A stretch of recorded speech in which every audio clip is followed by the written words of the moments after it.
Hey, how's it going guys? I'm Lamp and welcome back to another deck showcase video. Today I'm going to show you one of the funnest deck I've played in recent months, other than Luck Check that is. And technically, you can make it with 0 SSR.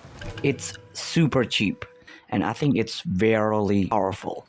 The only downside, it is super technical. So let's just jump into the deck rundown, shall we? Ladies and gentlemen, this is Onmyoji first ever discard deck. With the addition of Chili, Nekokawa discard deck that I made a few weeks ago has gotten 4 times more powerful and with less risk, because with Nusubitogami, Mio and Chili, you have many ways to throw out those really dangerous cost cards. And from now on, I'm just going to refer them as tax card because that is pretty much what they are. So what about what I said in the intro? You can technically make this deck with 0 SSR because Mio's shape shifting can get you her SSR, and Chili Return to Ruin can also get her SSR and your other Shikigami SSR. But if I had to pick between Chili's and Mio's SSR, if you want to craft it, I would say Mio because she is pretty versatile and you can slap her to almost any deck. The main power of this deck comes from Nekokawa and Mio. Nekokawa evolved these fantastic projectiles, and Mio's evolve along with her cards will allow you to control and dominate your opponent. Nusubitogami and Chili is here mainly as your draw engine and to discard Nekokawa's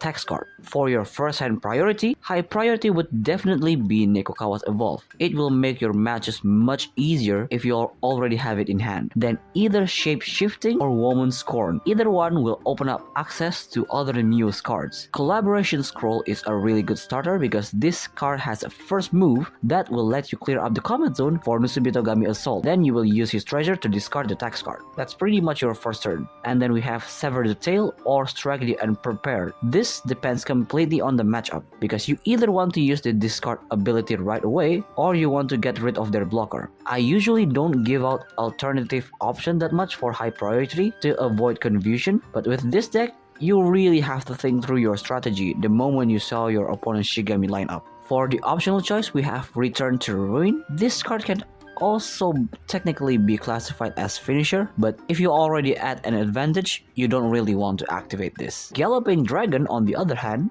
you will never ever want to use the normal effect. You always want to use the discard effect because you want the second effect to activate. It not only it deals 3 damage to the Shigami on the combat zone, it also gives a draw. Very precious for this deck. Arrive on time and Inflation Scroll is your usual snipe, but Inflation Scroll is more expensive to activate because you need to discard the tax card right away or you are going to have a really bad time. For finisher, we only have one, if I'm being honest, because this deck aim is to aggressively pressure your opponent from early to mid game. Then once you reach level 3, you just need to clear around 10 health left most of the time. But Dragon Breath is a good choice as finisher because this is a 6 damage projectile with piercing. And to finish off, the enhance effect is really easy too for this deck. And that's about it for the deck rundown. Again, this is a very cheap deck but with a high skill ceiling. So for those who just started, I think this deck would be too hard, but if you like a little bit of challenge with your forward planning, I'd say go for it because this deck barely has any SSR or heck even SR. But for now, let's move on with the replays. Our first battle is up against Orochi Aggro using Ebisu to speed up the level up. Surprisingly, we do surprisingly well against aggro deck because most of our cards would overwhelm aggro decks. Ideally, our deck want to go second because we want to effectively use our cards. So if we get first turn, most of the time I'm just going to put any Shikigami that has the least cards in our hand.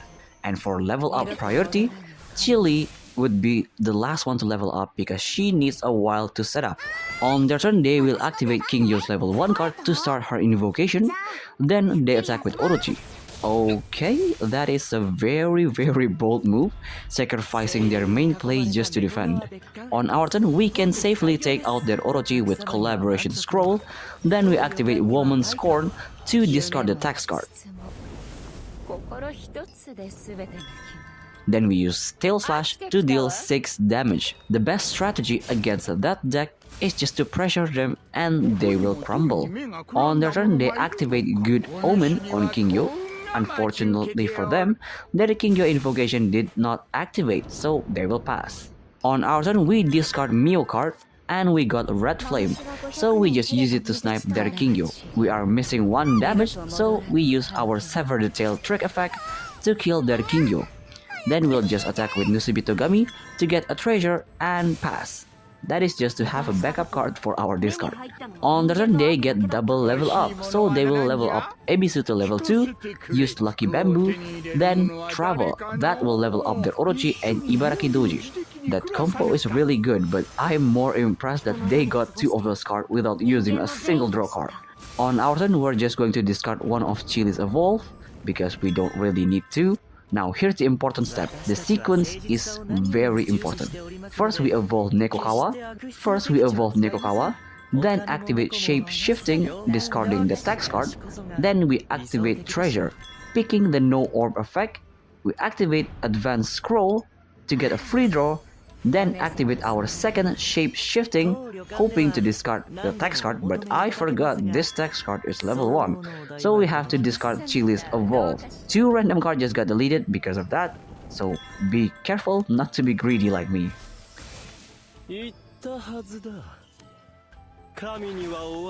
On their turn, they activate Mount Ibuki, summoning a hand. Then they activate Fire of Fury, dealing a measly 4 damage. Honestly, that was really pathetic.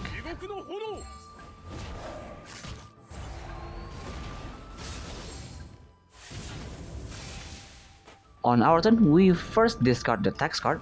We are leveling up Mio so that we can deal more projectile by evolving her.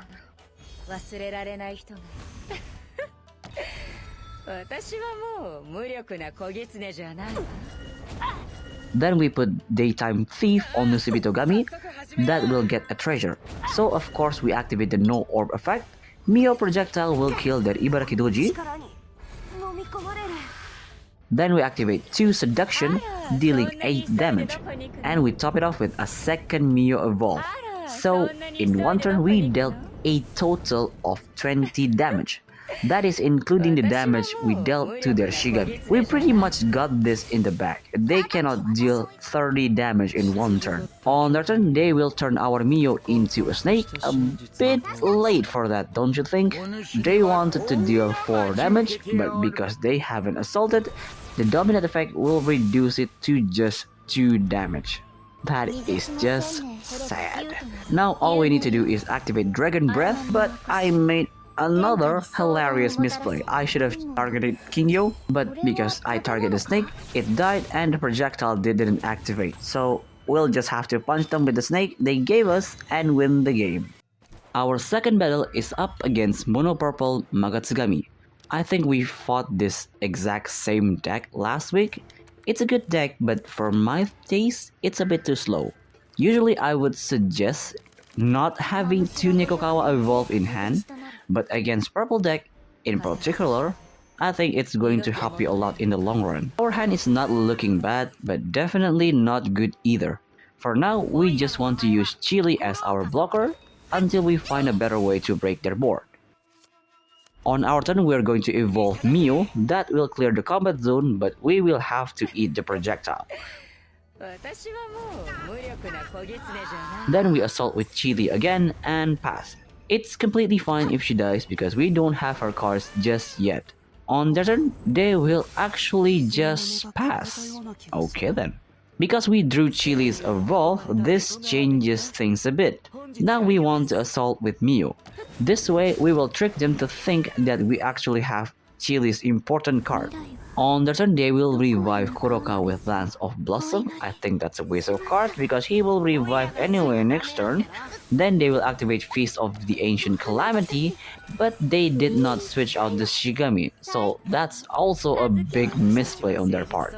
On our turn, we will finally evolve Nekokawa, then discard the text card with Sever the Tail trick effect. We want to clear the combat zone, so we activate Advanced Scroll. We have to take the projectile. Then we actually activate the text card, discarding one of our Nusibitogami combat card and pass. Next turn we can evolve Nekokawa once more and we should be all set up. On the turn they will activate Shiromujo's field, then revive Koroka with Hatsune Drum, moving him to the combat zone. Okay, that was actually a really decent turn. On our turn we evolve Nekokawa once more, then we also evolve Chili using it to discard the tax card. Chili will charge an auto attack. We could activate Nekokawa draw card again, but we don't really need to for now. On the turn they will activate Magatsugami's combat card. Nobody brings that card. Then they will assault with Koroka and pass. I don't know their ratio, but that card was out of left field. On our turn, our Chili will auto attack and it will tank all of the projectiles. Now we need to first assault with Nusubitogami, then get rid of their Magatsugami with our Nekokawa Hunt.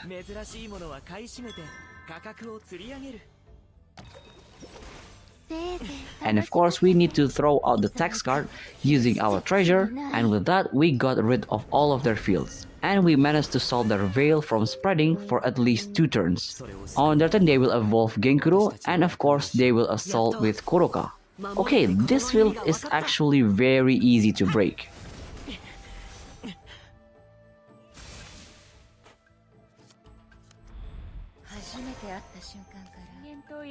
On our turn we activate Tail Slash. I kind of wish Mio projectile activate first, but hey, what can we do? Then we activate Advanced Scroll.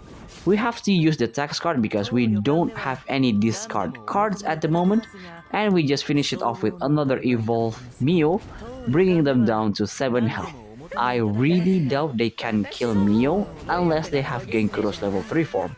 On the turn they will activate Genkuro's SSR, reviving all of their Shigami, and they will just move Koroka to the combat zone and pass. Very boring gameplay. I much prefer fighting this Sabi last week. On our turn we top deck Mio's SSR. Okay, we can win this. We put that on, we throw away Strike the Unprepared, activate the other copy, use treasure picking the no orb activation, and finish it off with seduction. And that is how we win the game.